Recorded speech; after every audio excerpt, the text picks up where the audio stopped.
Hi అండి. నా Raavan boss 128.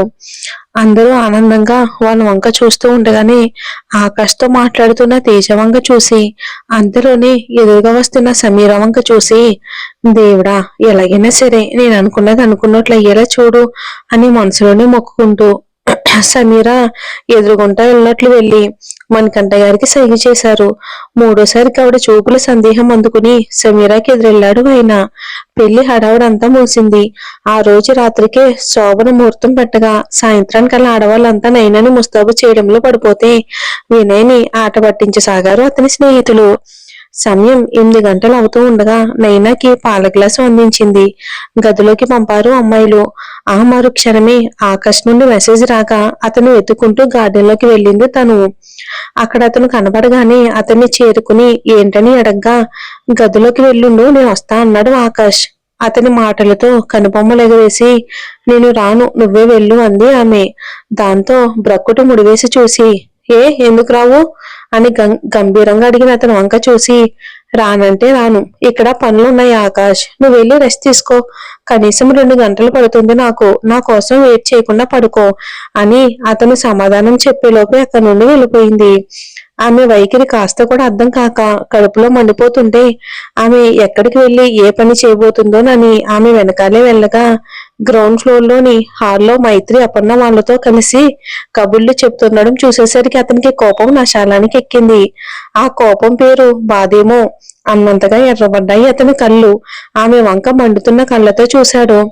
ఆద్య అతని వంక చూసింది కానీ పట్టించుకోలేదు. అది చూడగానే అసహనం మరింతగా పెరిగిపోయింది. పళ్ళు నూరుతూ గదివైపుకు దారి తీశాడు ఆకాష్ కోపంగా. ఇక ప్యాలెస్ కి పక్కనే ఉన్న అందమైన గార్డెన్ లో లైట్లతో అలంకరించబడి ఉన్న చెట్టు దగ్గర ఒక బెంచ్ మీద కూర్చుని సమీర కోసం ఎదురు చూశాడు తేజ. సమీర శ్రీదేవి గారి మేనకోడలు.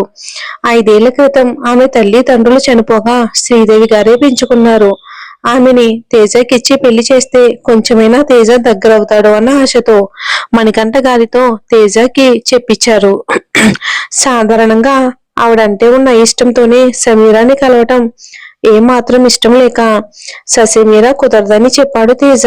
కానీ ఆయన చిన్నప్పటి నుండి తేజను కోరిన కోరిక ఏదీ లేదని, ఇదే మొదటిదని, అంతేకాకుండా ఆ అమ్మాయితో మాట్లాడి ఆమె నచ్చకపోతే తనని బలవంతం చేయనని చెప్పడంతో ఇక తప్పక సరేనన్నాడు.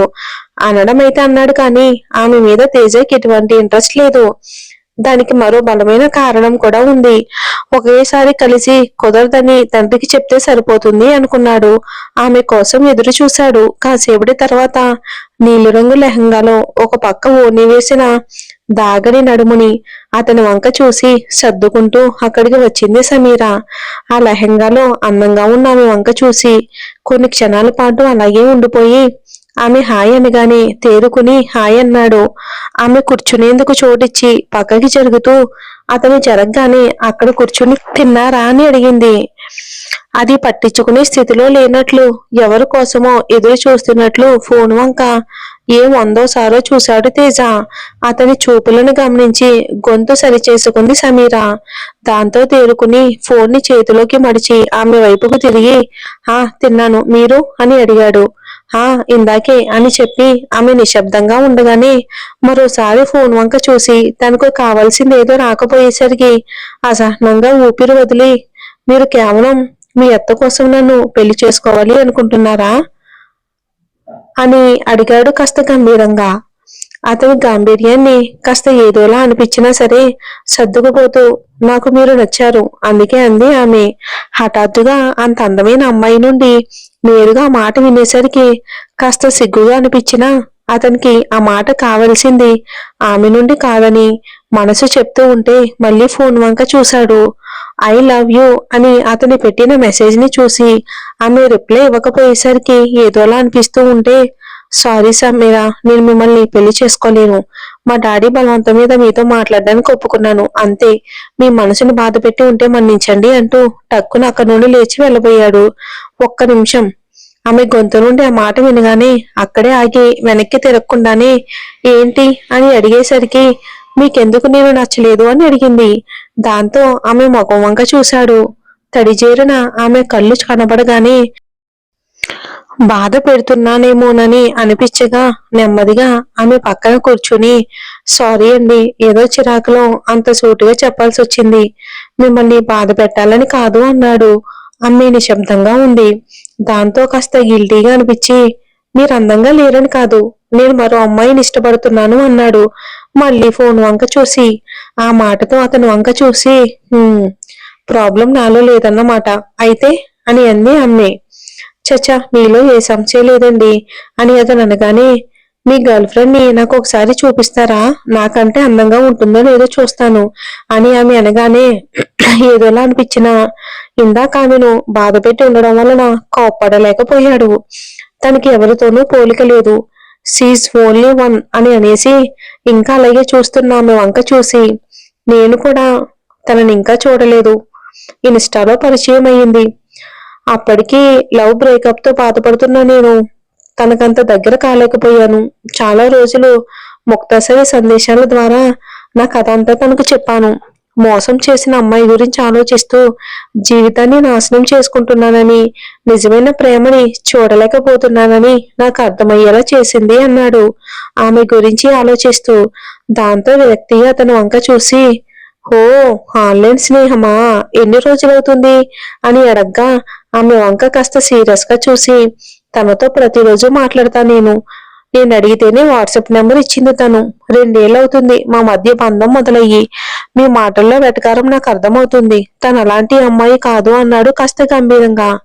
అతని మాటల్లోని స్పష్టత అర్థమై, తను ఒకవేళ అసలు అందంగా లేకపోతే అని ఆమె అడగగానే, తను ఎలా ఉన్నా పర్వాలేదు, నేను చూసుకోగలను అన్నాడు అతను. దాంతో గాఢంగా ఊపిరి వదిలి, మరి పెళ్ళెప్పుడు చేసుకుంటున్నారు అని అడగ్గా మళ్ళీ ఫోన్ వంక చూసి రిప్లై రాకపోయేసరికి, తెలీదు, నేను ఈ రోజే సాక్షికి ప్రపోజ్ చేస్తాను, తను ఇంకా రిప్లై ఇవ్వలేదు అని దిగులుగా అన్నాడు. ఓ, వన్ సైడ్ లవ్వా అని అతని కేసు చూసి, మరిప్పుడు ఆమె ఒప్పుకోకపోతే నన్ను పెళ్లి చేసుకుంటారా, నేను మిమ్మల్ని చాలా ప్రేమిస్తున్నాను, జీవితాంతం కంటికి రెప్పలా చూసుకుంటాను అని ఆమె అనేసరికి ఒక క్షణం నమ్మలేకపోయాడు తేజ. కనుబొమ్మలు ముడివేసి చూస్తున్న అతను వంక చూసి, ఒక అమ్మాయి ఇంత నేరుగా చెప్తుందంటే అలా చూస్తున్నారనేసి తల ఊపుతున్న అతను వంక చూసి, మా అత్తయ్య మీ ఫోటో చూపించినప్పుడే మొదటి చూపులోనే మీతో ప్రేమలో పడిపోయా, సిగ్గుపడుతూ ఉంటే మిమ్మల్ని పొందలేనని అర్థమయ్యాక మీతో ఉన్న విషయం చెప్పాను అని అంది చిరునవ్వుతో. సారీ, కుదరదండి, సాక్షి సరేనన్నా అనకపోయినా ఆమె కోసమే ఎదురు చూస్తూ ఉంటాను, ప్రేమలో ఓపిక ఉండాలి, నేను ఉంటాను, అయినా నాకు తెలుసు తను కూడా నన్ను ప్రేమిస్తుంది అని అనేసి మరోసారి రిప్లై రాని ఫోన్ వంక చూసి, నాకెందుకు చెప్పడం లేదో, ఎందుకు నాకు ఎదురు పడడం లేదో నెమ్మదిగా తెలుసుకుంటాను అన్నాడు తేజ. అతని మాటలతో అతనికి వినిపించేంత అసహనంగా నిట్టూర్పు విడిచి, అయినా ఈ ఆన్లైన్ ప్రేమలను మీరు నమ్మడం ఏంటండి, ఈ రోజుల్లో ఎలా ఉన్నారో మీకు తెలియదా ఏంటి, డబ్బు కోసం ఇలా కొందరు డబ్బున్న వాళ్ళను పట్టి ఎమోషనల్ గా దగ్గర అయిన తర్వాత నెమ్మదిగా డబ్బు గుంజుతారు, ఆమె కూడా అదే కోవకు చెంది ఉంటుంది అని సమీర అంటున్న మాటలు పూర్తి కాకముందే షటప్ అంటూ కోపంగా పైకి లేచాడు తేజ. ఆమె కూడా టక్కున లేచి కనుబొమ్మలు ముడివేసి చూస్తూ ఉండగానే, మిమ్మల్ని బాధ పెట్టేనేమోనన్న గిల్టీతో ఇంతసేపు మాట్లాడ్డాను, but you don't deserve it, ఇంకొక మాట తన గురించి మాట్లాడితే ఊరుకునేదే లేదు అని వేలు చూపిస్తూ, వెళ్ళి మీ అత్తకు చెప్పుకో పో, నేను కాదు అన్నానని అని అనేసి ఆమె చూస్తూ ఉండగానే అక్కడి నుండి వేగంగా వెళ్ళిపోయాడు. నేను అందుకే ఆవిడ పంపించిన మనిషి అన్నా అయిష్టంతోనే వద్దని చెప్పాను డాడీకి, ఈ సమీర ఆ అయిష్టాన్ని కోపంగా మార్చేసింది అంటూ గార్డెన్ మరో పక్కకి వెళ్లి ఫౌంటైన్ దగ్గర నిల్చున్నాడు. మళ్ళీ ఓసారి ఫోన్ వంక చూసి రిప్లై రాకపోయేసరికి కోపంతో కాళ్ళు దగ్గరున్న రాయిని బలంగా తన్నగానే ఇంగ్లీష్ పాటతో ఫోన్ రింగ్ అయ్యింది. దాన్ని చిరాగ్గా చేతిలోకి తీసుకుని పైన పడిన పేరు చూడగానే అతని కనుబొమ్మలు ముడి వీడగా టక్కున లిఫ్ట్ చేశాడు. హలో అన్నాడు కాస్త మొహమాటంగా. ఆ తేజ, ఏమని పెట్టావు మెసేజ్ అని అడిగింది ఆమె కోపంగా. అది సాక్షి అని కాసేపు నసిగి, నీకెలా ఉంటే కుదరదని, నేను నిన్ను పెళ్లి చేసుకోవాలి అనుకుంటున్నాను, నాకు నువ్వు చాలా నచ్చావు, నీ మాటలు నీ స్వభావం అన్నింటికీ మించి నీకు నేనంటే ఎంతో కేర్, ఎంతో ఇష్టం, ఎంతో ప్రేమ అని అనుమానంగా అనగానే, నీకు చెప్పానా నేను నువ్వంటే నాకు ప్రేమని మనం ముందే మాట్లాడుకున్నాం కదా, ఈ ప్రేమలు దోమలు వద్దని అని అంది సీరియస్ గా. మాట్లాడుకున్నాం, కానీ నాకు తెలియకుండానే నేను ఇష్టపడడం మొదలు పెట్టాను సాక్షి. నా గురించి నీకంతా తెలుసు, నీ మనసు ఏంటో నాకు తెలుసు, అందుకే ధైర్యం చేసి నీకు ప్రపోజ్ చేశాను అని అతను అనేసరికి, నా గురించి నీకేం తెలీదు, అసలు నేను ఎలా ఉంటానో తెలుసా, అస్సలు బాగుండను. నువ్వేమో చాలా హ్యాండ్సమ్ గా ఉంటావు, నేను బిలో యావరేజ్ ఉంటాను, నువ్వు నాతో సంతోషంగా ఉండలేవు అంది. నువ్వలా అనుకుంటావు సాక్షి, నువ్వెలా ఉన్నా సరే నేను నీతో సంతోషంగా ఉంటాను, నీతో మాత్రమే సంతోషంగా ఉండగలను అన్నాడు బతుమాలుతున్న ధోరణిలో. అటువైపు నుండి కాసేపు నిశ్శబ్దం వినిపించింది. ఆలోచిస్తుందేమోనన్న ఆలోచనతో సైలెంట్ గా ఉండిపోయాడు తేజ. కాసేపటి తర్వాత, సాక్షి ఉన్నావా అని అడగ్గా, హా అంది ఆమె. సమాధానం చెప్పు సాక్షి అని అతను ఆందోళనగా అనగానే, దేనికి సమాధానం అని ఆమె అనడంతో అసహనంగా ఊపిరి వదిలి, నీకు నేనంటే ఇష్టమా కాదా అని అడిగాడు. 2 క్షణాలు ఆగి, ఎన్నిసార్లు చెప్పాలి, ఇందాకే చెప్పాగా నువ్వంటే నాకు చాలా ఇష్టమని అని అంది ఆమె నవ్వుతూ. ఆమె మాటలతో కనుబొమ్మలు ముడిపడగా, వాట్, ఎప్పుడు చెప్పావు అని సంతోషం అనుమానం కలగలిపిన స్వరంతో అతను ప్రశ్నించగానే, ఇందాకే గార్డెన్ లో నీ పక్కన కూర్చుని నీ కళ్ళలోకి చూస్తూ చెప్పాగా, అప్పుడే మర్చిపోయావా అని నవ్వుతూ అంది ఆమె. ఇంకా స్పష్టంగా అర్థం కాక గుండె గట్టిగా కొట్టుకుంటుంటే, ఏంటి అని అతను అడిగేసరికి, అబ్బా ఇంకా అర్థం కాలేదా బుద్ధు, నువ్వు కనిపించని నా కోసం కనిపించిన నన్నే రిజెక్ట్ చేశావు అని ఆనందంగా నవ్వింది సమీరా. దాంతో విషయం అర్థమై, అంటే నువ్వు సమీరానా అని అతను అనగానే ఫోన్ కట్ అవగానే చుట్టూ చూసేసరికి ఆ ఫౌంటైన్ పక్కనున్న చీకటి నుండి వెలుతురుగా ఉన్న అతను ముందుకొచ్చి నిలబడింది. నేనే నీ సాక్షిని అని నవ్వుతూ అంది సమీరా. ఆద్య మీదున్న మంటతో కోపంగా ముఖం బిగించి గదిలోకి వెళ్ళగానే విరిగిపోయేంత గట్టిగా వేశాడు తలుపు.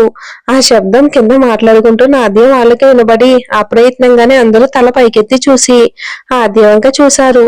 నాకేం తెలీదు అన్నట్లు ముఖం పెట్టింది తను. తలుపు మూసేసి ఆమె ఏ అర్ధరాత్రి వస్తుందని ఊహించి లాక్ చేయకుండానే లోపలికి కదలబోతూ పక్కనే టేబుల్ మీద ఉన్న ఆద్య ఫోటోని చూసి, నిన్ను అంటూ ఆమెకు వేలు చూపించి కోప్పడేందుకు ప్రయత్నించిన ఆమె మీద కోపం ఎక్కువ సమయం ఉండడం ఎప్పుడు జరగని పని కాదు కనుక ఆ మరుక్షణంలోనే కరిగిపోయి, రాక్షసి, ఎందుకే ఒక్కొక్కసారి దెయ్యంలో ప్రవర్తిస్తుంటావు అని తీయగా కోప్పడి ఇక డ్రెస్సింగ్ చేసుకుని బట్టలు మార్చేందుకు కబోర్డు తెరిచాడు. అది తెరవగానే అతని రాక్ లో ఏదో గిఫ్ట్ బాక్స్ ఉండడం చూసి కనుబొమ్మలు ముడివేసి చుట్టూ ఉన్న బట్టలను పక్కకి జరిపి దాన్ని చేతిలోకి తీసుకున్నాడు. దాని మీద to my dear Hitler from Aadya అని ఉండేసరికి అతని ముఖం వెలిగిపోగా దానికి అంటించి ఉన్న కాగితాన్ని తీశాడు. అందులో, ఇది నీకు నేను ఇస్తున్న రెండో సర్ప్రైజ్, నీకు నచ్చుతుందని అనుకుంటున్నాను అని రాసి ఉండేసరికి నవ్వుతూ దాన్ని తెరవడం మొదలు పెట్టాడు ఆకాష్. ఇంతకీ మరి అందులో ఏముంది, ఒకవేళ ఆద్య ప్రెగ్నెంటా? మరి మన తేజు సమీరాల లవ్ ఏమైందో కూడా వచ్చే ఎపిసోడ్ లో చూద్దాం.